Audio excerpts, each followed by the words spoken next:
Shalom, selamat malam Bapak Ibu Saudara yang terkasih.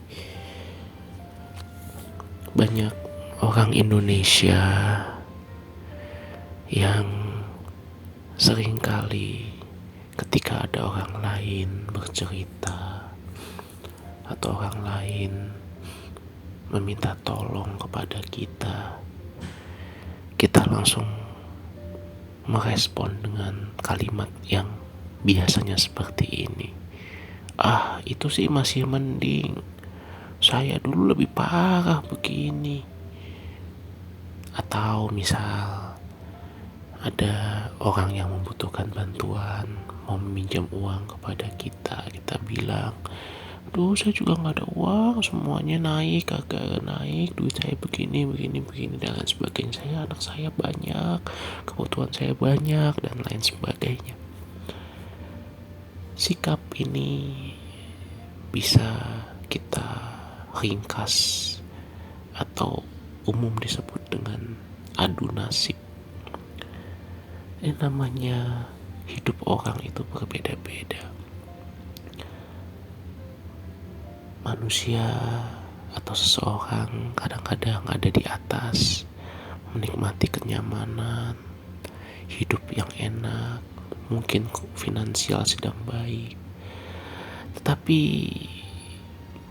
bagi kebanyakan orang, kecuali kita adalah anak konglomerat yang hartanya gak habis 7 turunan, itu pasti pernah mengalami masa-masa di bawah. Uang menipis, mungkin tidak punya teman, tidak punya kawan.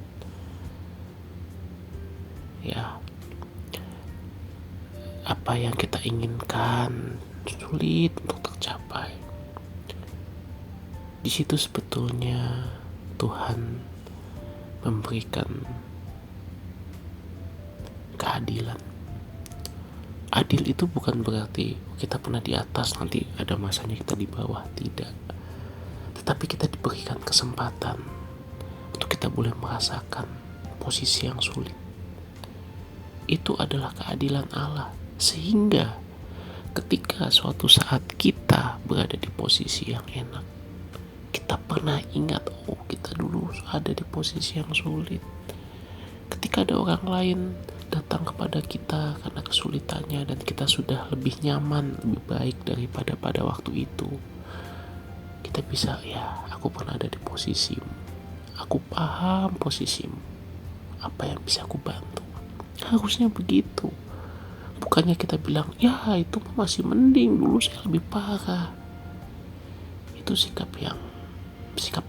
adu nasib, itu sikap yang menurut saya kurang baik. Alangkah baiknya jika kita dulu pernah mengalami kondisi yang lebih parah, yang lebih sulit, yang lebih berat.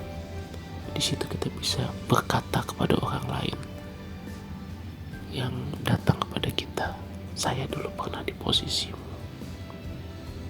Saya tahu bagaimana rasanya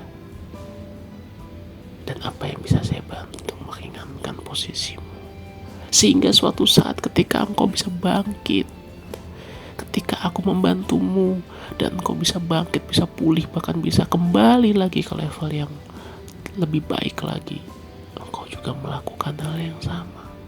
Bayangkan kalau sikap itu kita bawa, dunia ini akan menjadi lebih indah. Di gereja ketika orang membantu orang lain, bukan berarti kita mau direpotkan orang lain, tidak, tapi kita membantu sehingga suatu saat mereka bisa mandiri dan juga bisa membantu orang lain. Tentu ada orang-orang yang memang niatnya tidak baik, yang niatnya hanya memanfaatkan. Itu ada, pasti ada. Di gereja juga banyak. Tetapi apa yang menjadi bagian kita jika Tuhan suruh lakukan bagian kita? Niscaya Tuhan akan jauh lebih memberkati kita. Amin. Tuhan memberkati.